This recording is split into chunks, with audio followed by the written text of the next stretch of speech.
साहब, आप तो इन मौज़ूआत पर बड़ी बात भी करते हैं, लेकिन होता क्यों कुछ नहीं? यानी मैंने जिस तरह अर्ज किया कि अखबार में खबर भी नहीं लग पाती, अब तक पाती आपके कोई शख्स इस तरह खुदकुशी कर लेता है, अपने बच्चों को भी जहर दे देता है। और ये कोई पहला वाकया नहीं है, मुतवातर ऐसे वाकयात हो रहे हैं। कोई निजाम ऐसा क्यों नहीं ला सके हम आज तक कि ये एहसास प्रोग्राम का क्या हुआ? वो 12,000 रुपया 3-4 महीने में तो 100 रुपया रोज का बनता है, तो ये शख्स उसमें भी गुजारा, अगर इसको मिल गए थे, अगर, मुझे तो नहीं लगता इसको वो भी मिले होंगे, तो किसके गिरेबान को पकड़े? कौन कसूरवार है? मैं, असद खरल साहब, आप, ये मुआशरा, हुक्मरान, कौन? देखिए, इसमें गरीब आदमी के लिए इस पूरे निजाम में किसी किस्म की कोई गुंजाइश नहीं है। और बुनियादी तौर पर ये जो एहसास प्रोग्राम या ये बेनज़ीर इनकम सपोर्ट प्रोग्राम, इससे बड़ी हिपोक्रेसी कोई नहीं होती, इससे बड़ी मुनाफिकत कोई नहीं होती। आप अपने अवाम को एक भिखारी के तौर पर ट्रीट करते हैं और फिर उसे भीख भी नहीं दे पाते। आपके निजाम में इतनी औकात नहीं होती कि आप किसी को मुनासिब भीख दे सकें। राइट्स आपने क्या देने हैं, ना आप इसमें राइट्स दे सकते हैं। ये निजाम डिजाइन नहीं है। ये कहते हैं निजाम को बदले, चेहरे बदल के आ जाते हैं। इसलिए इसमें गाजी साहब, इसमें उसामा गाजी साहब, इसमें कोई गुंजाइश ही नहीं है लोगों के लिए। ये झूठ है, ये बिल्कुल फरेब है। ये जो निजाम इन प्लेस है, जिसे सरमायादारी निजाम हम कहते हैं, इसका नाम सरमायादारी निजाम क्यों है? कि ये सरमायादारों के लिए, भाई गरीबों के लिए नहीं है।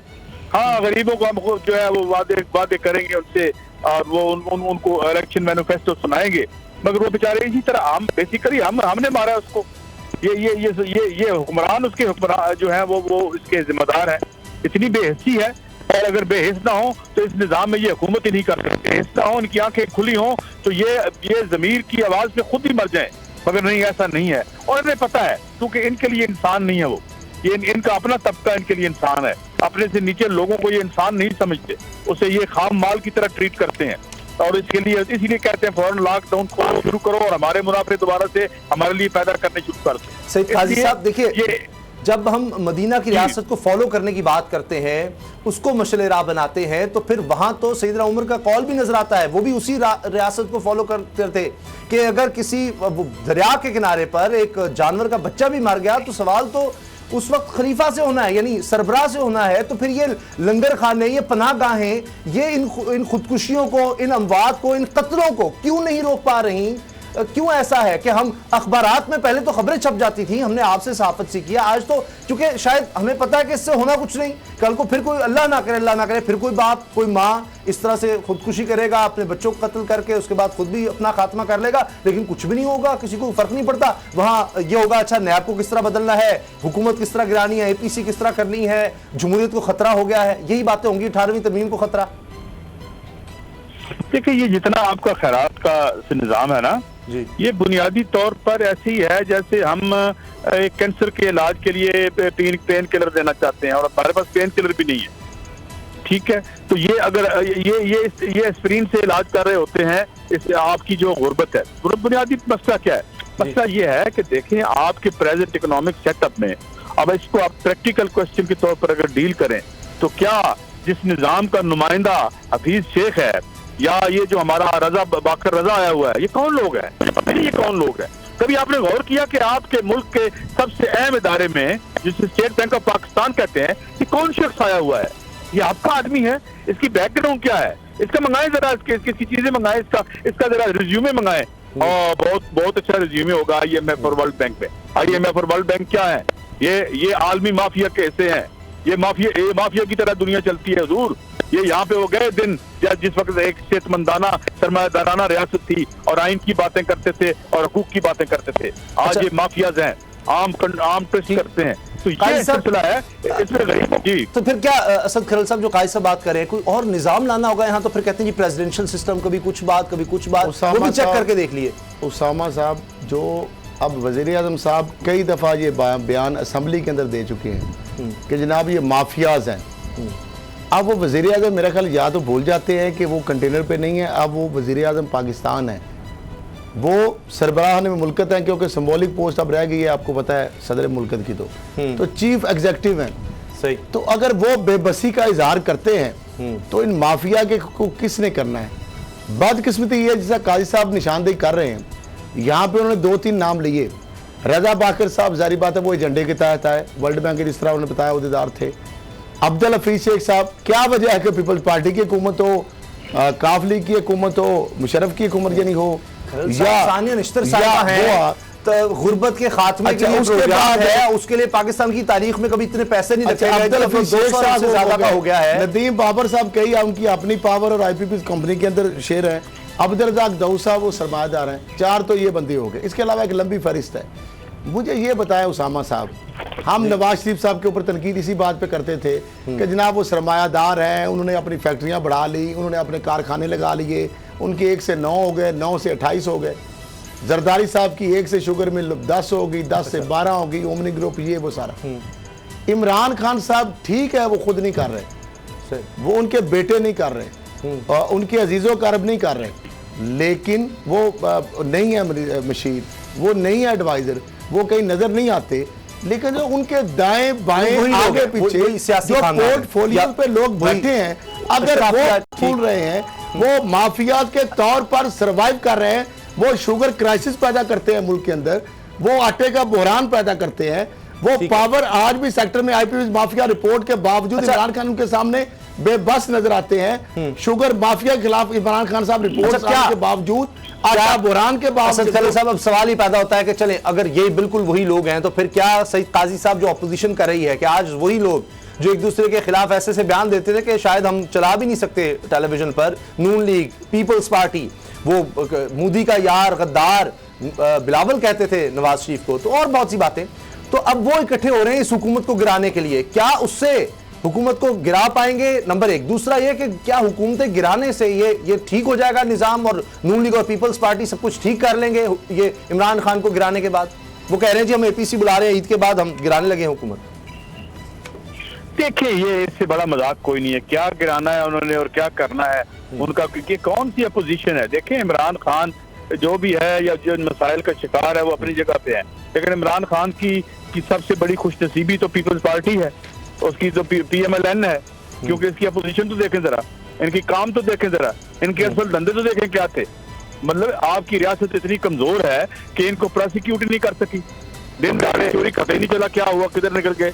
ठीक है, या किसी ने सौदे कर लिए या कुछ हो गया, जो हुआ आपके सामने मैनेजमेंट हुई है ना।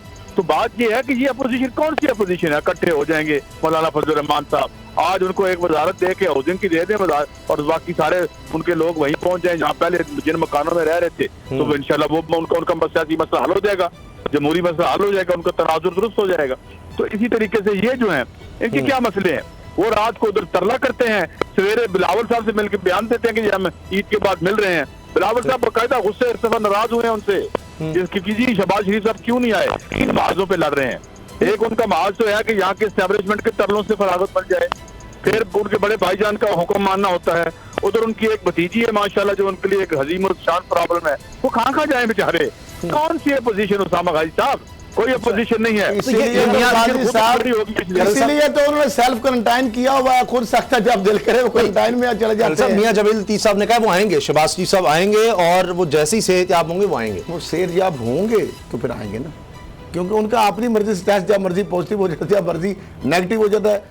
आपको पता 90s के अंदर शहबाज शरीफ को जब पकड़ा था FIA ने, मुझे आज भी याद है, उस वक्त वे बीमारी के ऊपर उनको बेल मिली थी।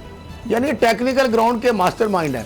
मुझे सईद काजी साहब, उसामा साहब, आप प्रोग्राम में नहीं थे, मैंने चैलेंज दिया था, आलमगीर खान साहब जो MNA थे कराची के, वो हमारे साथ लाइव थे, तो मैं कहा के इलेक्ट्रिक का अगर हुकूमत बेबस होगी, इदारे बेबस हो गए, तो मैं वो मसला हल करने के लिए तैयार हूं, पहली बात।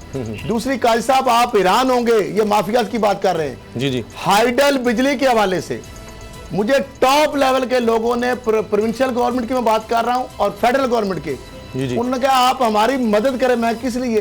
कहते हैं जी हाइडल की बिजली बनाने के लिए हमारे पास पूरे पाकिस्तान में बेहतरीन दुनिया का नहरी निजाम मौजूद है, दरिया है, चश्मे हैं, बहुत सारी नहरें हैं, लेकिन वो कहते हैं हमें ये माफिया, मैं काजी साहब मुझे मदद के लिए उन्होंने पुकारा है और मैं ये इनिशिएटिव ले रहा हूं खुद से।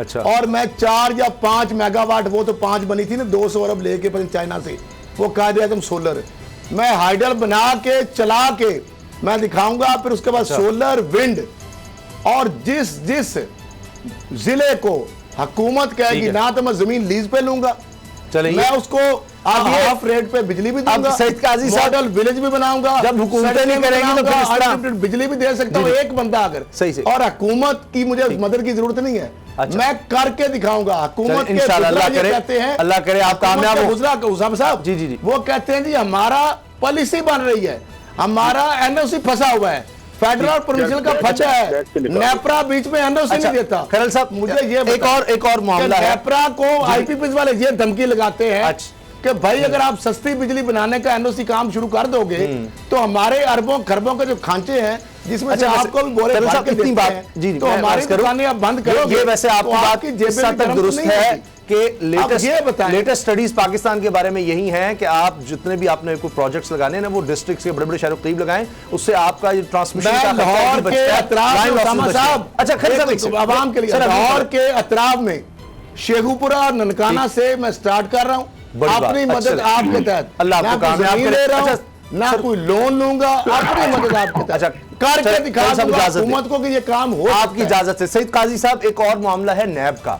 अब एक तरफ सुप्रीम कोर्ट के अहकामात आए कि 120 अदालतें बनाई जाएं नैब की, ये जिस तरह एक केस चल रहा था वो नैब के पास प्ली बार्गेन के लिए उन्होंने कहा जी प्ली बार्गेन तो बाद में हम करवाते हैं जमानत पे, और अल्लाह डीनू भाई कोई केस था तो उसमें उन्होंने कहा कि हम रिकॉर्ड तो मंगवाए नैब का क्या चक्कर है, पता लगा 20 साल से पता नहीं 2000 से ज्यादा केसेस तो पेंडिंग पड़े हुए हैं, ये क्या मसला है। और 5 सामिया 25 में से खाली है, उन्होंने कहा 120। अब वो हुकूमत ने कहा जी 2 अरब 86 करोड़ रुपया सालाना लगेगा, कहां से लाए हैं बादशाह, सुप्रीम कोर्ट नहीं जी 1 महीने का वक्त है, आप कैबिनेट से मंजूरी लेकर इस पर इनिशिएट करें।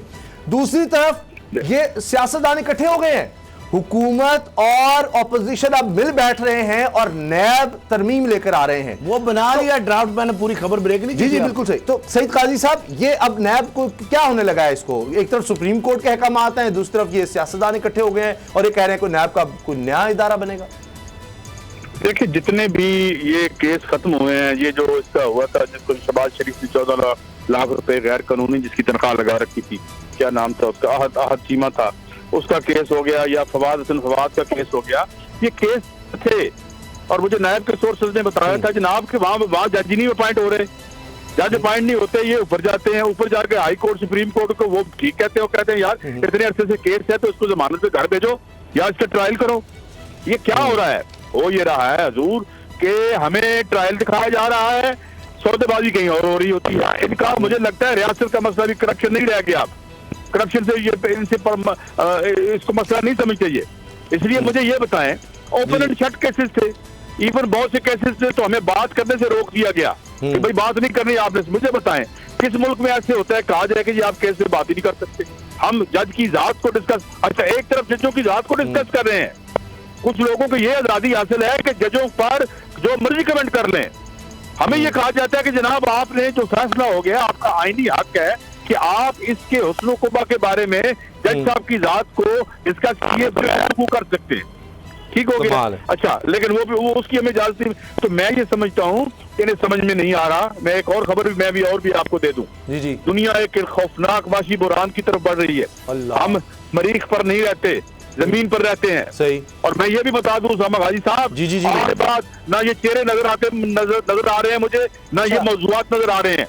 अमेरिका बहादुर और इसकी अगर इकोनॉमीज को देखें आप तो आपको समझ लग जाएगा कि जो इतने बड़े जी जी उसामा साहब। अच्छा ये असद खरल साहब जो काजी साहब बात कर रहे हैं कि ये वाकई मसला नहीं रहा, ये 24 रुकनी कमेटी अरकान पार्लियामेंट में 24 रुकनी, लेकिन इसमें एक लतीफा कहूं क्या करूं मजाक है क्या है कि जितने लोग नैबजदा जिन पर नैब के केसेस हैं वो हुकूमत में ऑपोजिशन में, वही नाम नून लीग के अगर नाम आप देख लें, शाहिद खान अब्बासी साहब हैं जी इस कमेटी में जो नैब के नए कवानीन पर अब ये आगे चलेंगे, जिसका आपने खबर ब्रेक की थी कि जी वो आ रहा है एक नया कानून। अच्छा शाहिद खान अब्बासी साहब वो अपनी LNG से लेकर क्या क्या, वो एक बंदा तो मशहूर भी है PSO वाला, ख्वाजा साद रफीक साहब जी कमेटी में शामिल है, राना सनाउल्लाह साहब भी कमेटी में शामिल है, हसन इकबाल साहब भी शामिल है, राजा परवेज अशरफ भी हैं जी, आप अंदाजा तो लगाएं। अच्छा हुकूमत पर आ जाते हैं, बाबर अवान साहब हैं, परवेज खटक साहब, अब एक तरफ पीपल्स पार्टी कहती है जी मालम जब्बा, वो BRT, ये सारे किधर गए, तो वो लोग तो खुद कमेटी में, वो नैब उसामा साहब अब आपको समझ आ गई। 2 दिन पहले जो मैंने खबर ब्रेक की थी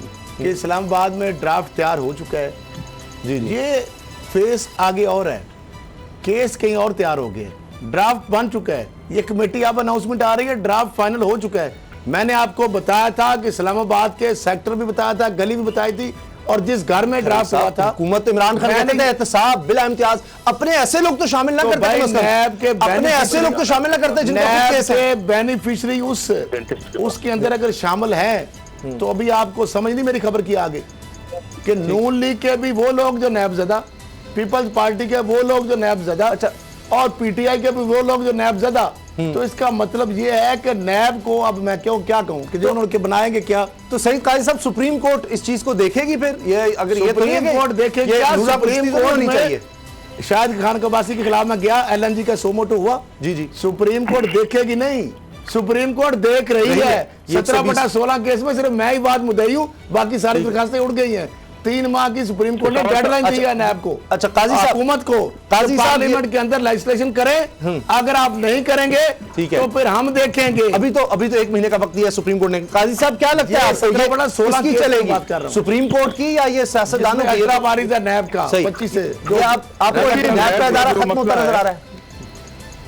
नैब का जो मसला है वो ये है कि ये जो हमारी सिविलियन एलीट है, इसका नैब से प्रॉब्लम सिर्फ एक है, और वो प्रॉब्लम ये है कि ये वाहिद इदारा है कि जिसके बंदे को ये ट्रांसफर नहीं कर सकते।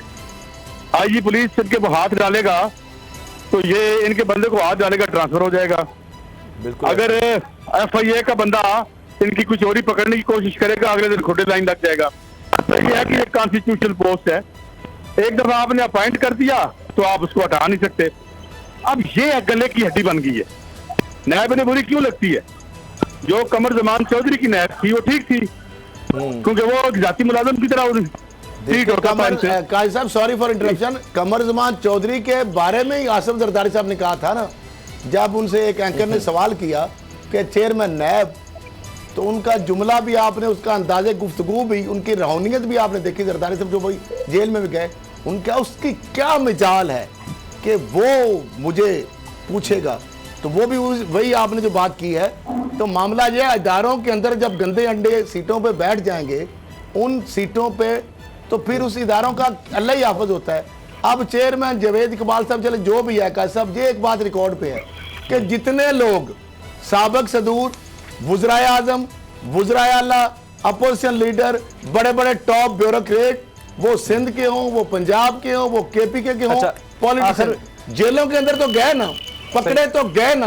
अच्छा, अब सजाएं तो अदालतों ने देनी है, बड़े बड़े मुकला भी है, टेक्निकल जस्टिस भी है, छुपते भी हैं, सामने आते भी नहीं। ब्रेक से पहले हमने शुक्रिया भी अदा करना है सईद काजी साहब का। काजी साहब, ये अब होगा क्या, आपको क्या लग रहा है, किस किस्म का कोई इदारा आने वाला है सामने? इदारा नहीं, इस इदारे को कहते हैं कि पर नाक तराशा, जो पहले से बुनियादी खाई थी ना, लूला साहब ने पहले तकरीर की थी कि नैब खत्म। सर, प्रोसिक्यूटर जनरल ने सुप्रीम कोर्ट के सामने कहा, नैब के प्रोसिक्यूटर ने, कि जी हमारे पास तो वसाइल ही नहीं होते, तो अब वो रही सही कसर भी निकल जाएगी। काजी साहब, आपको ये लगता है इस पे नैब में?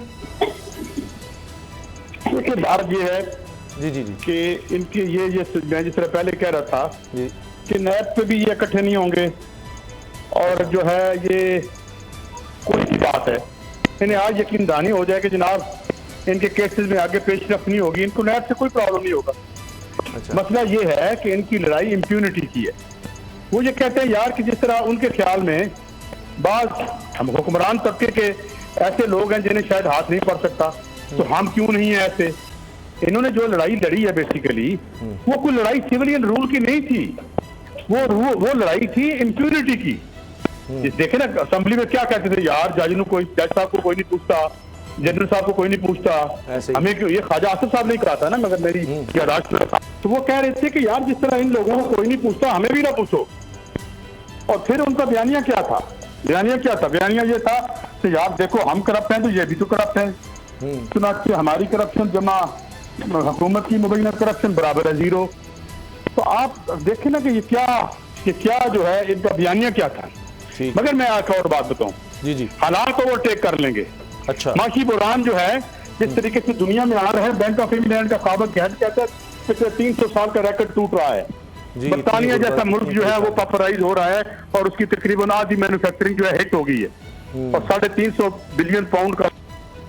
हम कहां जाएंगे, क्या करेंगे?